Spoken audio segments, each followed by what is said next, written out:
नमस्कार, आप देख रहे हैं दूरदर्शन समाचार। आपके साथ मैं हूं पराक्रम सिंह शेखावत। बताएंगे आपको इस वक्त की बड़ी और महत्वपूर्ण खबरें। समाचार की शुरुआत सुर्खियों के साथ।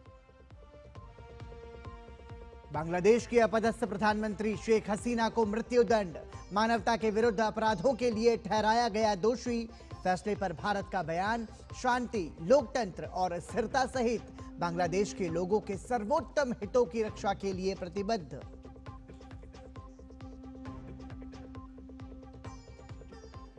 दिल्ली धमाका मामले में गिरफ्तार आमिर राशिद अली को कोर्ट ने 10 दिन की रिमांड पर भेजा। धमाके की साजिश में आत्मघाती हमलावर उमर के साथ शामिल था आमिर राशिद।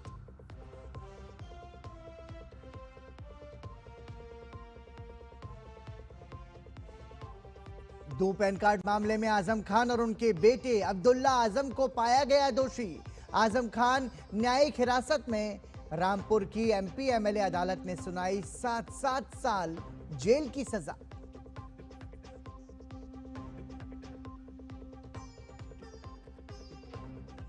सऊदी अरब में भीषण बस हादसा, मक्का से मदीना जा रही बस टैंकर से टकराई, 45 भारतीयों की मौत।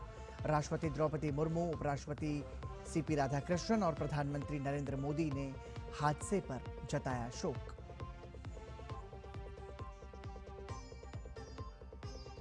और निशानेबाजी विश्व चैंपियनशिप में गुरप्रीत को 25 मीटर सेंटर फायर पिस्टल में रजत। भारत 3 स्वर्ण, 6 रजत और 4 कांस्य सहित कुल 13 पदक के साथ तीसरे स्थान पर।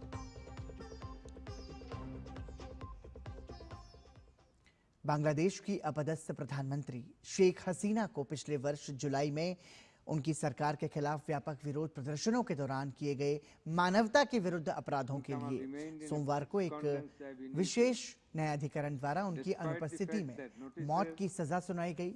ढाका में कड़ी सुरक्षा वाले अदालत कक्ष में फैसला पढ़ते हुए न्यायाधिकरण ने कहा कि अभियोजन पक्ष ने बिना किसी संदेह के यह साबित कर दिया है कि पिछले साल 15 जुलाई से 15 अगस्त के बीच छात्रों के नेतृत्व वाले विरोध प्रदर्शनों पर घातक कार्रवाई के पीछे हसीना का ही हाथ था। हसीना को निहत्थे प्रदर्शनकारियों के खिलाफ घातक बल प्रयोग का आदेश देने, भड़काऊ बयान देने और ढाका तथा आसपास के इलाकों में कई छात्रों की हत्या के लिए अभियान चलाने की अनुमति देने के लिए मौत की सजा सुनाई गई है।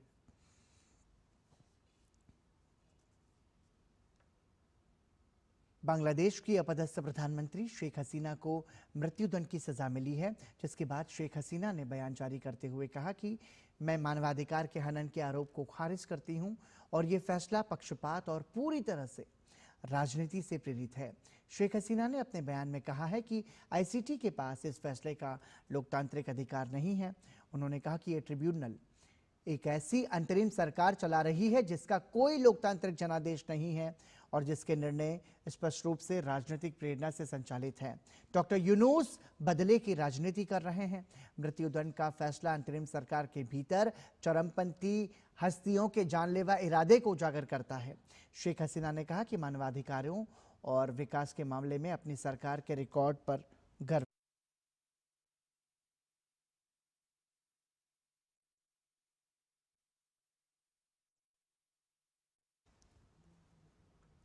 बांग्लादेश की पूर्व प्रधानमंत्री शेख हसीना के पिता शेख मुजीबुर रहमान के ढाका स्थित घर के बाहर प्रदर्शनकारियों और पुलिस के बीच झड़प हो गई। शेख मुजीबुर रहमान के आवास के बाहर मौजूद दर्जनों प्रदर्शनकारी काफी गुस्से में नजर आए। प्रदर्शनकारियों ने अदालत के फैसले से पहले ही शेख हसीना को मृत्युदंड देने की मांग की। प्रदर्शनकारियों ने मुजीबुर रहमान के घर को ध्वस्त करने की भी धमकी दी। भारत ने बांग्लादेश के अंतर्राष्ट्रीय अपराध न्यायाधिकरण द्वारा पूर्व प्रधानमंत्री शेख हसीना से जुड़े फैसले पर अपनी प्रतिक्रिया दी है। विदेश मंत्रालय ने एक बयान जारी कर कहा है कि उसने इस मामले पर गौर किया है। विदेश मंत्रालय ने बताया कि भारत बांग्लादेश में शांति, लोकतंत्र और स्थिरता के प्रति प्रतिबद्ध है। मंत्रालय ने कहा कि भारत बांग्लादेश के लोगों के सर्वोत्तम हितों को ध्यान में रखते हुए सभी हितधारकों के साथ रचनात्मक रूप से जुड़ा रहेगा। सपा के वरिष्ठ नेता आजम खान को बड़ा झटका लगा है। सपा नेता आजम खान और उनके बेटे अब्दुल्ला आजम को न्यायिक हिरासत में भेज दिया गया है। आपको बता दें कि आजम खान के बेटे और सपा के पूर्व विधायक अब्दुल्ला आजम के 2 पैन कार्ड मामले में सजा सुनाई गई है। एमपी एमएलए मजिस्ट्रेट कोर्ट ने आजम और अब्दुल्ला दोनों को दोषी करार देते हुए 7 साल की कैद की सजा सुनाई है। साथ ही 50,000 रुपए का जुर्माना भी लगाया है। कोर्ट का फैसला आते ही आजम अब्दुल्ला को न्यायिक हिरासत में ले लिया गया। गौरतलब है कि भाजपा नेता और वर्तमान में शहर विधायक आकाश सक्सेना ने 2019 में सिविल लाइंस थाने में अब्दुल्ला आजम के खिलाफ केस दर्ज कराया था, जिसमें आरोप लगाया गया था कि अब्दुल्ला आजम ने 2 अलग-अलग जन प्रमाण पत्रों से 2 पैन कार्ड बनवाए हैं। आरोप है कि सपा नेता आजम खान के इशारे पर दोनों ही पैन कार्ड का अब्दुल्ला आजम ने समय समय पर इस्तेमाल भी किया है।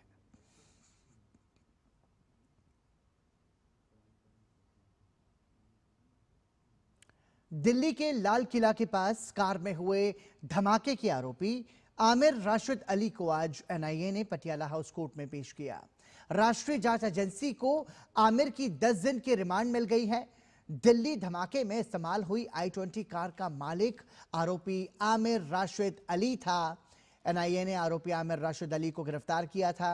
आमिर पर आरोप है कि उसने आत्मघाती हमलावर उमर के साथ मिलकर इस धमाके की साजिश रची थी। दिल्ली धमाका मामले में गिरफ्तार आमिर को एनआईए ने पटियाला हाउस कोर्ट में पेश किया, जहां कोर्ट ने उसे 10 दिन की कस्टडी में भेज दिया है। देखिए हमारे संवाददाता दिवांशु मल्होत्रा की रिपोर्ट। लाल किला ब्लास्ट मामले में गिरफ्तार आमिर रशीद अली को एनआईए की टीम ने पटियाला हाउस कोर्ट में पेश किया और कोर्ट ने उसे 10 दिन की एनआईए कस्टडी में भेज दिया है। दरअसल आज सुबह करीब 11 बजे के आसपास एनआईए की टीम यहां पर आमिर रशीद अली को लेकर पहुंची थी और कोर्ट से उसकी कस्टडी मांगी। कहीं ना कहीं जो एनआईए की टीम है वो ये कहती हुई नजर आई कि आमिर से पूछताछ करने की ज़रूरत है, उसको कश्मीर से लेकर अल-फलाह यूनिवर्सिटी ले जाने की ज़रूरत है और यही वजह है कि उसकी कस्टडी की आवश्यकता है। जिसके बाद कोर्ट ने आमिर रशीद अली को एनआईए की कस्टडी में भेज दिया है। कल जब एनआईए की टीम ने इसकी जानकारी दी थी कि उसने दिल्ली ब्लास्ट मामले में ये पहली गिरफ्तारी की है, तो उसमें साफ कहा था कि जो आमिर रशीद अली है वो दिल्ली ब्लास्ट का कॉन्स्पिरेटर है। उमर के साथ मिलकर उसने ये कॉन्स्पिरेसी रची थी और यही वजह है कि उसको कहीं ना कहीं गिरफ्तार किया गया। और एनआईए की टीम ने यह भी कहा कि जिस i20 गाड़ी में ब्लास्ट हुआ है और वही जो i20 गाड़ी है वो आमिर के नाम पर ही रजिस्टर्ड है, यानी कि बदरपुर के पास जब रॉयल कार डीलर से ये गाड़ी बेची गई थी तो सबसे आखिरी बार आमिर ने ही इस गाड़ी को खरीदा था। उसकी डिलीवरी जो लेटर है वो भी हमारे पास मौजूद है। तो कुल मिला के अब आने वाले 10 दिनों में एनआईए की टीम जो है इससे पूछताछ करती हुई नजर आएगी। एनआईए की टीम इसको अलग अलग जगह भी ले जाएगी जहां पर इससे पूछताछ होगी और एनआईए की टीम को ये भी शक है कि न केवल उमर राशिद अली बल्कि इसके अलावा भी कुछ ऐसे लोग हैं जो कि इसकी कॉन्स्पिरेसी में शामिल हो सकते हैं और यही वजह है कि अब आने वाले 10 दिनों में एनआईए की टीम इससे पूछताछ करती हुई नजर आएगी और अहम खुलासे आने वाले दिनों में हो सकते हैं। कैमरामैन विक्की के साथ दिवांशु मल्होत्रा, दूरदर्शन समाचार, दिल्ली। पश्चिम बंगाल में मतदाता सूची के विशेष गहन पुनरीक्षण के चलते बांग्लादेशी घुसपैठियों में दहशत फैल गई है। सीमावर्ती इलाकों से बड़ी संख्या में घुसपैठिए बांग्लादेश भाग रहे हैं। दूरदर्शन ने उत्तर 24 परगना जिले के बासरहाट स्थित हाकिमपुर चेक पोस्ट पर बड़ी संख्या में बांग्लादेशी नागरिकों को सीमा पार कर अपने देश लौटने की कोशिश करते हुए कैमरे पर रिकॉर्ड किया है। एसआईआर के बाद पहली बार इतनी बड़ी संख्या में संदिग्ध घुसपैठियों की भागने की कोशिश सामने आई है। इन लोगों में ज्यादातर बांग्लादेश के सातखीरा जिले के निवासी हैं जो 3 वर्ष, 7 वर्ष और 10 वर्ष पहले अवैध रूप से भारत में घुसे थे। इनमें से कई ईंट भट्टों में काम करते रहे, जबकि कुछ ने दूसरों की पहचान का उपयोग कर रैपिडो ड्राइवर के रूप में रोजगार पाया। दूरदर्शन की पूछताछ के दौरान एक बुजुर्ग व्यक्ति ने स्वीकार किया कि उसके पास आधार कार्ड है जिसे उसने दैनिक जरूरतों के कारण बनवाया था। हालांकि इस दौरान अधिकतर लोग कैमरे से बचने की कोशिश करते हुए देखे गए और ये अवैध बांग्लादेशी लंबे समय से उत्तर 24 परगना से लेकर कोलकाता तक के इलाकों में रह रहे थे, लेकिन एसआईआर के लागू होने के बाद वो देश छोड़कर वापस बांग्लादेश लौटने की कोशिश कर रहे हैं। ये भी बताया जा रहा है कि ये सभी लोग अपनी पहचान छिपाकर वर्षों से पश्चिम बंगाल में रह रहे थे, जबकि राज्य सरकार ने लगातार घुसपैठ के आरोपों से इनकार किया है। एसआईआर को लेकर राज्य सरकार की आपत्ति के बीच इस घटनाक्रम ने घुसपैठ के मुद्दे को एक बार फिर से सुर्खियों में ला दिया है। चुनाव आयोग का एक प्रतिनिधिमंडल मंगलवार से 4 दिनों के लिए बंगाल का दौरा करेगा। इस दौरान प्रतिनिधिमंडल कोलकाता उत्तर, कोलकाता दक्षिण और दक्षिण 24 परगना के प्रशासनिक अधिकारियों के साथ बैठक करेगा और एसआईआर की तैयारियों का जायजा लेगा। इसके अलावा प्रतिनिधिमंडल नदिया और मुर्शिदाबाद जिलों का भी दौरा करेगा। न्यू टाउन में ईवीएम की व्यवस्था की जांच के लिए फर्स्ट लेवल चेकिंग कार्यशाला का आयोजन किया जाएगा। पश्चिम बंगाल में चल रहे विशेष गहन पुनरीक्षण से संबंधित कार्य के बहाने लोगों से ओटीपी मांगने का मामला सामने आने के बाद राज्य चुनाव कार्यालय ने इसका खंडन किया है। पश्चिम बंगाल के मुख्य निर्वाचन अधिकारी की ओर से कहा गया है कि एसआईआर की प्रक्रिया में कहीं भी ओटीपी की आवश्यकता नहीं है और न ही भारत निर्वाचन आयोग या राज्य निर्वाचन अधिकारी की ओर से मतदाता सूची के पुनरीक्षण से संबंधित किसी भी कार्य के लिए ओटीपी की मांग की जाती है।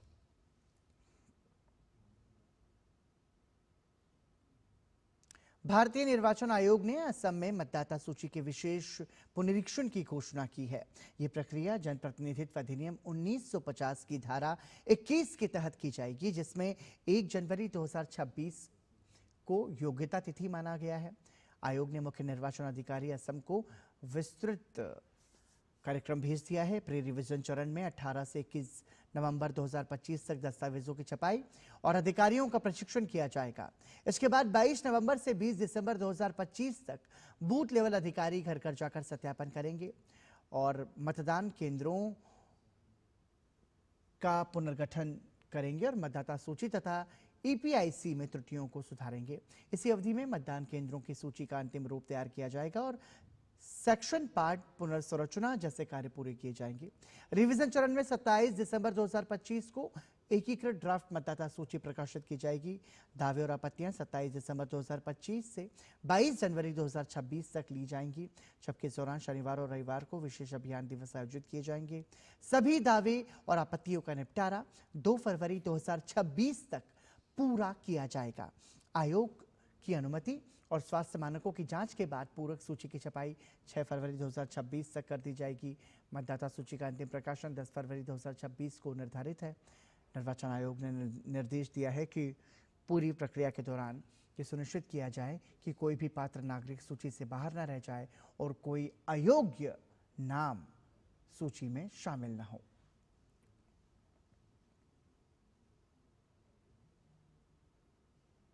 क्या रुक रहे हैं छोटे से ब्रेक के लिए, बने रहिए हमारे साथ।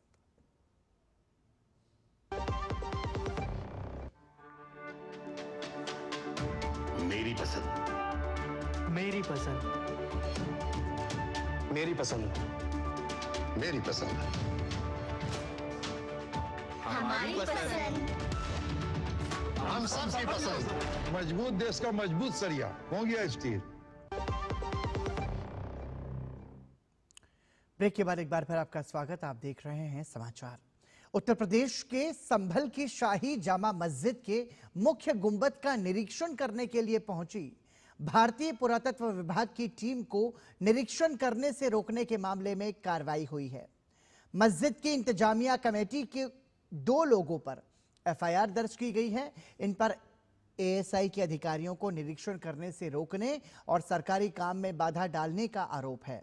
यह घटना 8 अक्टूबर की है, जब संभल कोतवाली क्षेत्र में स्थित जामा मस्जिद में सरकारी कार्य पूरा न होने के कारण एएसआई की टीम को वापस लौटना पड़ा था। पुलिस अधीक्षक कृष्ण कुमार बिश्नोई ने एएसआई के मेरठ मंडल से पत्र मिलने के बाद इंतजामिया कमेटी के 2 लोगों के खिलाफ एफआईआर दर्ज करने की जानकारी दी। जनपद संभल में 24 नवंबर 2024 को हुई हिंसा के बाद में जो केंद्रीय संरक्षित स्मारक है, जिसको जामे मस्जिद के नाम से जाना जाता है, उसके सुपरिटेंडेंट है, जिसको देखरेख करने का कार्य है वो मेरठ मंडल से किया जाता है एएसआई के। उनके द्वारा तहरीर प्राप्त हुई थाना आजा पे, जिसमें उनके द्वारा बताया गया कि उनके द्वारा कई बार यहाँ पे माननीय उच्च न्यायालय के आदेश के बाद में यहाँ पे सफाई और रखरखाव का कार्य वो किया जाता रहा है, लेकिन उनको बार बार यहाँ आने पे गाली गलौज और अभद्रता का सामना करना पड़ता है। हाफिज नाम का व्यक्ति उसको हिरासत में लिया गया और एक दूसरा कासिफ नाम का व्यक्ति है।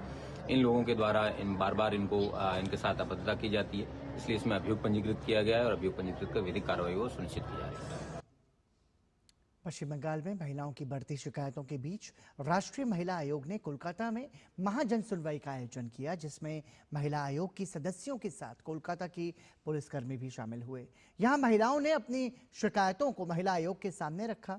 इस जन सुनवाई में आरजी कर बलात्कार और हत्या में पीड़िता के माता पिता भी शामिल हुए और उन्होंने कई सवाल उठाए। 2025 में जो मेरा वाइफ को पुलिस ने मारा था, उसका जो सुनानी क्या हुआ, तो डीसी पर जाएगा कोई ऑफिसर को देके इसको तुरंत करने के लिए बोला था। हाई कोर्ट ने उसका क्या किया ये जानने के लिए इधर आया है।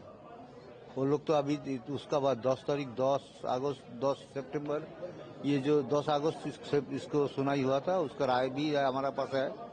उसका बाद उसको कोई कुछ नहीं किया है। मेरा पहले जो 6 क्वेश्चन था उसका जवाब पहले चाहिए। कलकत्ता पुलिस से तो हमको कोई बात नहीं हो सकता। कोर्ट में तो वो लोग नहीं आता है, वो तो सीबीआई के पास केस सौंप दिया बोल के कुछ नहीं करते हैं। राष्ट्रीय महिला आयोग की सदस्य डॉक्टर अर्चना मजूमदार ने बताया कि पिछले 6 महीने में कंप्लेन केस काफी बढ़ गए हैं, इसलिए जनसुनवाई का आयोजन किया गया। Last July, we had around 148 cases. We have given hearing in National Library within 6 months. There is so huge rise in number of complaints before commission. So we are compelled to come here and make another Jansunwai today. For Kolkata district, we have selected 117 number of cases, of which except 43 we have solved with police with their ATR uploaded in the site. Then the reports we have seen, our lawyers, advocates, councillors and law officers, they have got. प्रधानमंत्री नरेंद्र मोदी का लक्ष्य है कि देश हर क्षेत्र में आत्मनिर्भर बने। इसको आगे बढ़ाते हुए केंद्र सरकार ने देश में इलेक्ट्रॉनिक्स कंपोनेंट का मजबूत घरेलू आधार तैयार करने के लिए ECMS स्कीम में 7,100 करोड़ रुपए के निवेश को मंजूरी दी है। दिल्ली में आयोजित कार्यक्रम में केंद्रीय मंत्री अश्विनी वैष्णव, राज्य मंत्री जितेंद्र प्रसाद की मौजूदगी में भारत ने भविष्य का रोड मैप पेश किया। भारत की इलेक्ट्रॉनिक्स कहानी एक नए दौर में प्रवेश कर रही है। एक ऐसा दौर जो महत्वाकांक्षा, नवाचार और सशक्त नीति निर्माण से प्रेरित है।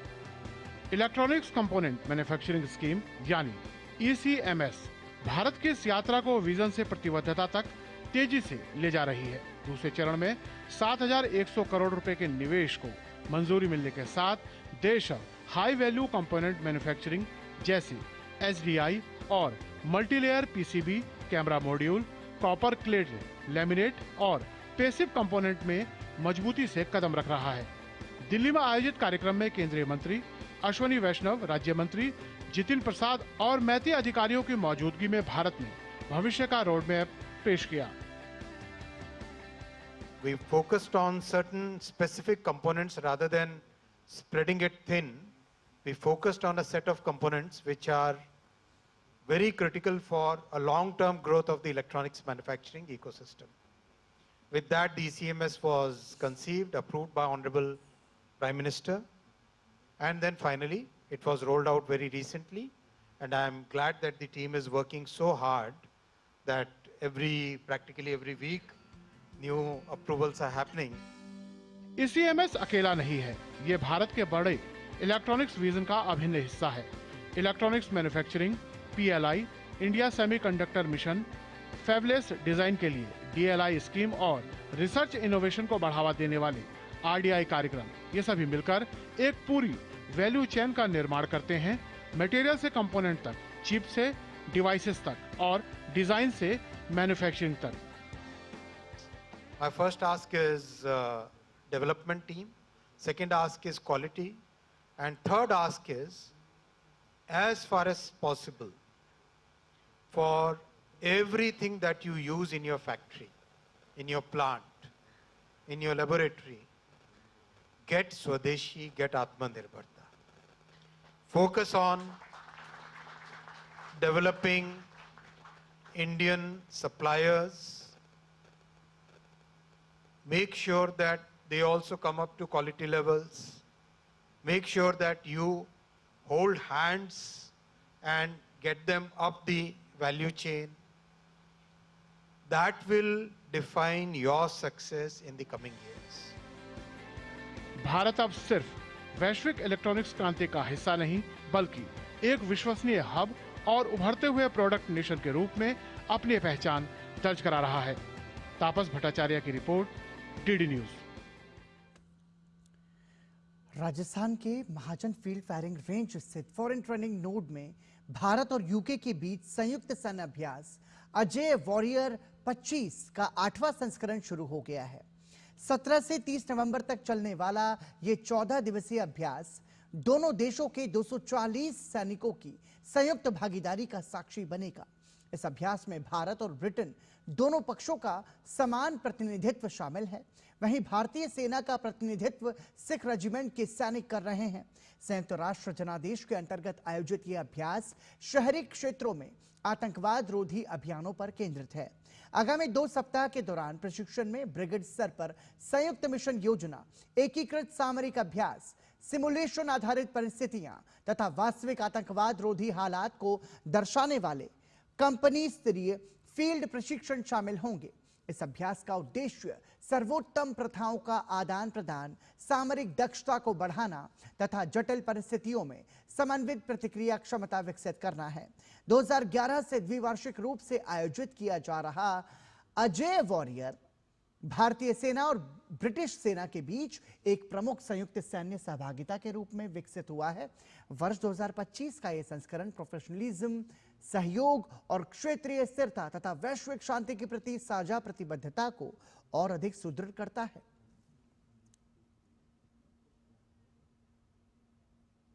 कर्नाटक के बीदर में गन्ना किसान अपनी मांगों को लेकर पिछले 5 दिनों से लगातार धरने पर बैठे हैं।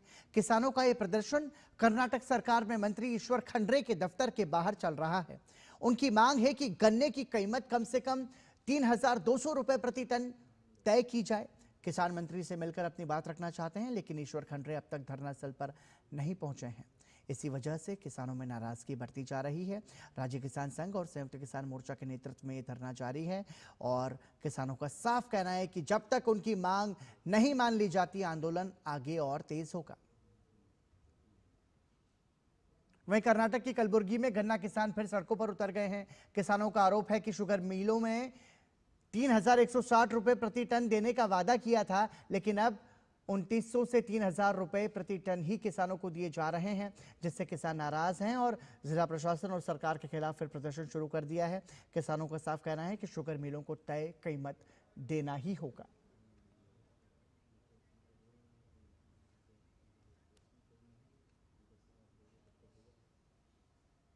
और इस वक्त की बड़ी खबर आपको बता दें कि लाल किला के पास बम धमाका मामले में एक और गिरफ्तारी हो गई है। एनआईए ने जसीर बिलाल वानी उर्फ दानिश को गिरफ्तार किया है।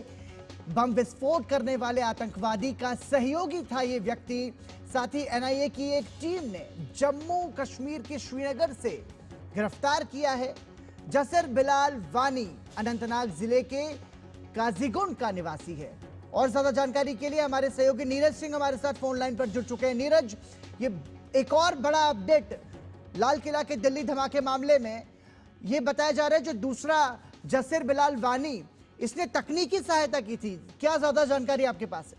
देखिए, बिल्कुल तकनीकी सहायता करी थी और इसके साथ साथ ये लगातार टच में भी था और दिल्ली में जो बम धमाका किया गया था उसकी प्लानिंग में भी ये शामिल था, जो जसीर बिलाल वानी उर्फ दानिश है। और आपको बता दें कि ये तकनीकी रूप से काफी दक्ष है, सक्षम है और खास तौर से जो ड्रोन है उसमें बदलाव करके किस तरीके से बम को और ज्यादा घातक बनाया जा सकता है, किस तरीके से जो रॉकेट है उसका प्रयोग किया जा सकता है ताकि ज्यादा से ज्यादा जो लोग हैं उनको टारगेट किया जा सके, उनको मारा जा सके। तो ये दिल्ली में जो धमाका हुआ था इसमें जो हरियाणा मॉड्यूल है उनका ये करीबी था और लगातार टच में था। यही कारण है कि आप देखें कि एनआईए लगातार इसमें कार्रवाई कर रही है। परसों भी एनआईए ने एक व्यक्ति को गिरफ्तार किया था और आज ये गिरफ्तारी हुई है, तो जो बताता है कि ये जो व्हाइट कॉलर जो मॉड्यूल है आतंकवाद का, इसकी जड़ें काफी दूर तक फैली हुई हैं।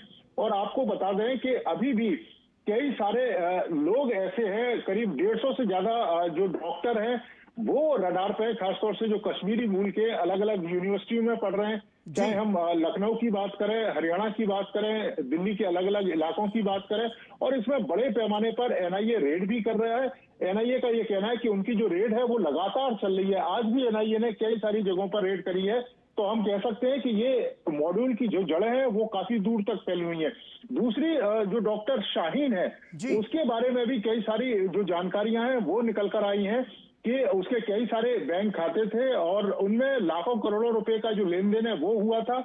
यूएई गई थी और वहीं पर वो जो जैश है उनके जो लोग हैं उनके संपर्क में आई थी। उसके बाद उसने अपनी जो विचारधारा है वो कट्टरपंथ की ओर मोड़ी और कई सारे लोगों को उसने जोड़ने का काम किया। उसने एक बड़ा नेटवर्क भी बनाया था जो कई सारे देशों में फैला हुआ था, चाहे हम बांग्लादेश की बात करें, भारत की बात करें, मलेशिया की बात करें, यूएई की बात करें, पाकिस्तान की बात करें। ये लगातार पाकिस्तान में जो जैश के आतंकी हैं और वहां पर भी एक जानकारी निकल कर आ रही है, एक डॉक्टर है पाकिस्तान में जिसके साथ ये सीधे संपर्क में थी और उसी के बाद ये हरियाणा का मॉड्यूल तैयार किया गया और एक व्हाइट कॉलर जो मॉड्यूल है पूरे देश भर में ये तैयार किया। तो एक बड़ी हम कह सकते हैं कि सुरक्षा एजेंसियों के लिए भी चुनौती है और एक बड़ी सफलता भी है कि एक के बाद एक लगातार इनकी गिरफ्तारियां हो रही हैं। और जैसे जैसे समय बीत रहा है और खुलासे इसमें कई सारे इस चेन के माध्यम से हम देख पाएंगे। बहुत बहुत धन्यवाद नीरज सिंह इस तमाम जानकारी के लिए।